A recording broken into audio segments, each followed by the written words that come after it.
Welcome back to the Michigan International Speedway. Just about time to get this thing underway. 2-mile super speedway that is ultra fast. Let's take a look at our Camping World track description. You've got 18 degrees of banking in the corners, and Phil, you and I both raced here before. Driving down toward those corners at over 190 miles an hour, they look relatively flat. They are flat, and they're a pretty sharp turn to the left, too. But it's amazing with this new pavement how fast this racetrack is and stays. This will be interesting, too. We talked earlier about the strategy, staying off pit road as much as you can. You got to get gas with about 40 to go so you know you're going to make it to the end, and that could very well be their last pit stop. Without a doubt. This track was repaved prior to the 2012 season, and it is lightning quick. All right, let's take a look at the starting lineup. How about all Brad Keselowski front row, Ryan Blaney on the inside, and Joey Logano on the outside? Why don't we talk to Joey Logano? Heck yeah. Hey, Joey Logano, Phil Parsons up in the Fox Sports 1 booth. You got a copy? Sir, I got you. That was an awesome job in that second round of qualifying. That was, I don't know if you knew this or not, but that was the fastest lap in the history qualifying for the Camping World Truck Series. Well, that didn't give me anything. Still second, but Blaney did a good job getting out there in time and making sure they got their lap in there. So pretty cool BKRs up here, 1-2 to start this thing. Hopefully finish this way. Joe, we talk about this race being a compromise, whether you have the straightaway speed and trim that thing out or you're able to drive through the corners the entire race long. Where are you guys with your setup?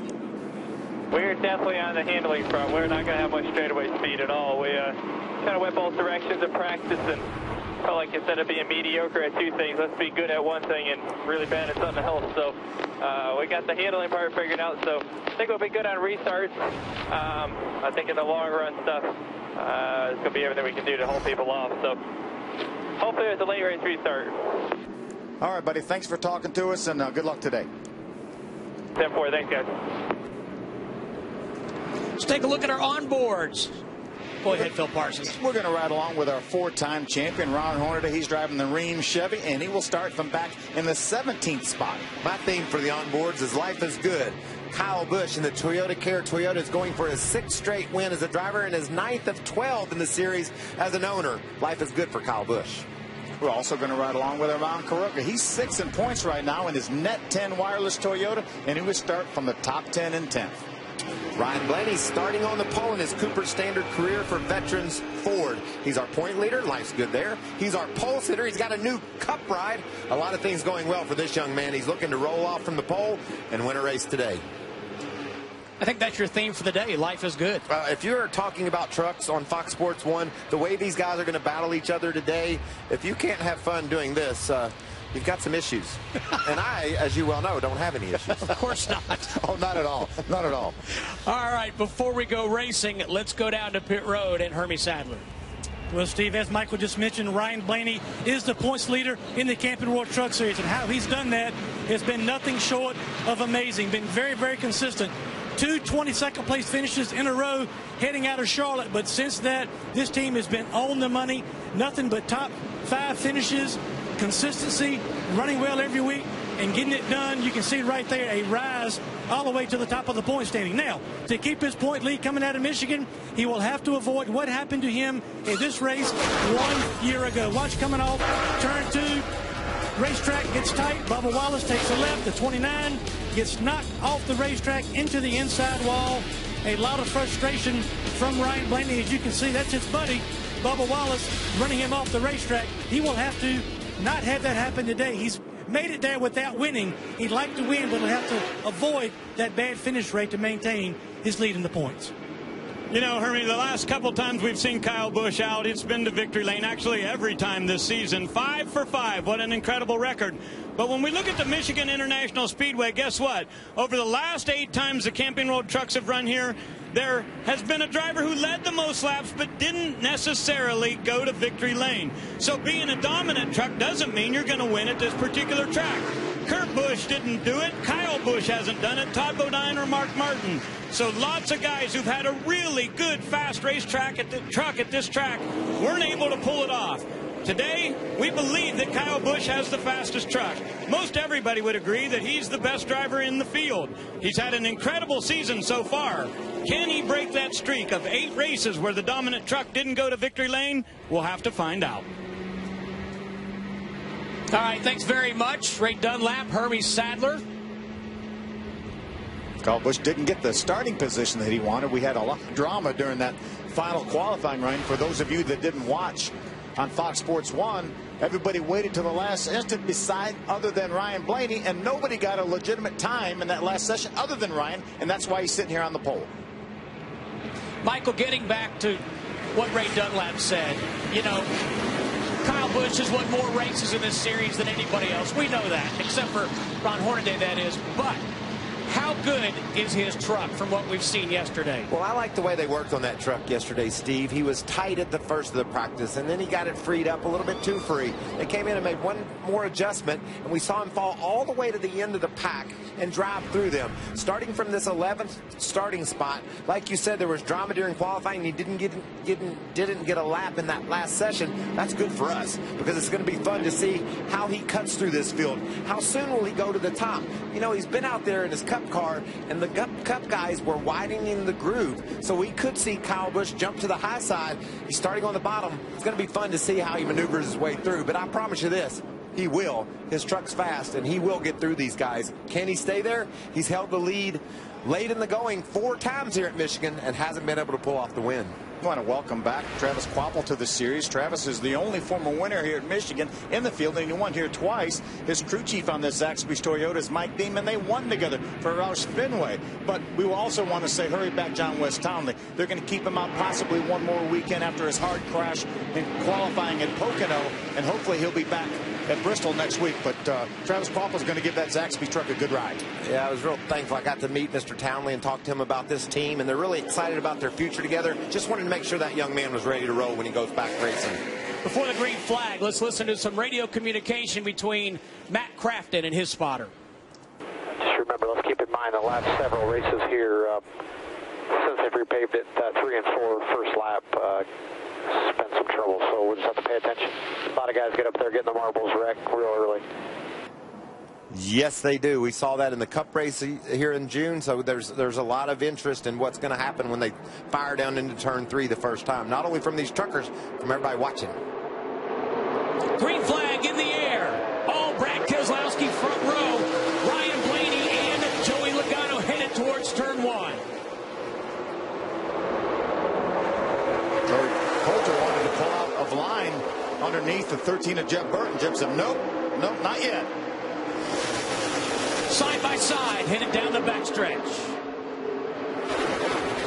We saw some crazy stuff in practice, but it cannot simulate all these trucks at the same time running 2 and 3 wide. Look how fast Kyle Busch went from the bottom of the track in a starting position and trying to get to the high side to make some moves up top.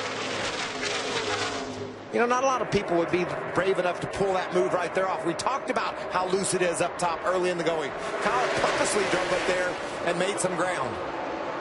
Points leader Ryan Blaney leads the first lap. On board with Kyle Busch. Threw him out of the throttle for just an instant here, and the biggest reason is because he has a lot of traffic in front of him. And these trucks just handle so differently, Phil, when you have all these trucks around you. The turbulence off of them make them really, really loose at times. It'll also make them tight as well, so you just have to be on your toes every second. Well, he was right on the tailgate of Jeff Burton in that number 13. Well, it's too high. He's too high. The 51 in the wall. He went so high, he got up out of the groove there into the loose stuff. And we saw him. Did an amazing job catching that truck. We saw him blowing off dust. How long will it be before he checks back up there? 1 turn. Look how many positions he lost doing that. Lost all his momentum. Now he's going to drive back by on the high side. Take a look at this now. You see Quiroga, the 77, down to his inside. I think he planned on passing that 13. Got a little bit of a wiggle. Had to use that extra room, and I think he did kiss the outside wall with that right rear quarter panel. Sometimes you're committed. You have a plan, and you're going to go with that plan right up to when your truck jumps out from underneath of you. Whoa.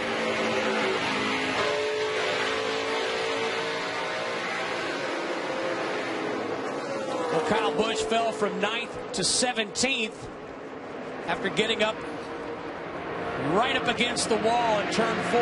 What about this battle for the lead? Man, Travis Kvapil's heating up. Ryan Blaney and Bubba Wallace right there as well. Travis Kvapil trying to work his way to the inside of Ryan Blaney. He will come off turn 4, side by side for the lead. Kvapil with the edge at the start-finish line. But Blaney with the push from Bubba. And they're going to drive around Kvapil and bring Joey Logano with them. Does this not remind you of a super speedway race at Daytona Talladega? He was in the lead before he got to the start-finish line. He got to turn 1 and he was 4th. What I love about this style of racing, you've got a nice mix of the truck has to handle, as we talked about. Talked to Joey Logano earlier. You got to have good stickability in the center of the turn. Where Daytona and Talladega, you just mat it and ride in the draft. Here, you got to know how to use the draft, and you also have to have a great handling pickup truck. We saw Bubba Wallace take a look down below the 29 of Ryan Blaney. Single file now as they enter turn 1. Not for long. Looks like Bubba Wallace wants part of that lead. Bubba's going to hook the yellow line on the bottom of the racetrack. Now he's going to try to get away from Ryan. So Ryan can't side draft him. Now he's going to pull back up alongside as they enter turn 3, side by side. That's a tough move there to hold the bottom low. If you're that inside truck, the truck really wants to get loose. You don't have the air to lean on. Ryan has his teammate Joey Logano behind him pushing. And that's going to mean no lead for Bubba.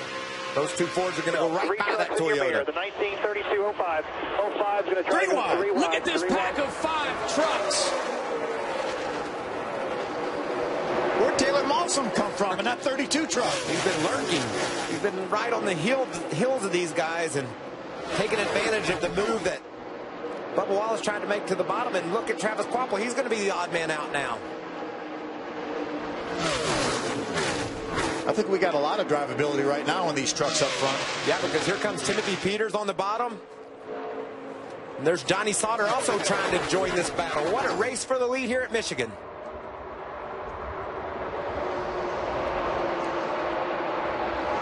There's Kyle Busch. He was able to get by Matt Kraft, and he dropped all the way to the 17th position when he went high over in turns 3 and 4. Right rear just kissed the wall, but he's back up to full speed. And inside the top 10. And I know just wanting to be a part of that battle for the lead. Had a pedal right there. It got a little bit wide off for turn 2. Trouble for the 0-5, Travis Kvapil. Such a good truck, too. Giving that Zaxby's truck a good ride, Travis Kvapil. Looks like it's going up in smoke. Just go to the garage. We don't need to run all down this pit road here. As Mike Bean, crew chief, saying just go straight to the garage. Here they are as they exit turn number 2. He felt something pulled out of line just as the smoke started. First caution of the afternoon out on lap number 7. 8 complete now at Michigan. Stay with us on Fox Sports 1. There's a place where the nation's largest RV company keeps getting bigger. It's where being number 1 just isn't enough. Welcome to Camping World. With towables starting from $99 a month and motorhomes starting from $369 a month. It's the only place that upon purchasing your RV grants you immediate access to the Good Sam Elite Loyalty Program, valued at over $2,000. Trust us, being number 1 is nice, but getting even better is what defines us. Your adventure begins at Camping World. This is Phyllis. Phyllis is headed to a science conference, so she's not thinking about tires right now. But if she were, all she'd need to know is TireRack.com. Right now, she could get a $60 Visa prepaid card by mail when she buys a set of 4 select Yokohama tires. For details, she'd go to TireRack.com/TV. But Phyllis isn't thinking about tires. Phyllis is thinking, well, I'm not really sure, but it's probably important. TireRack.com. Find, deliver, install. KFC $5 fill-up. Couple pieces of chicken, gigantic mashed potatoes. A biscuit and a cookie and a drink. You can eat the cookie first if you want. If you feel that way. It's your choice. It's amazing.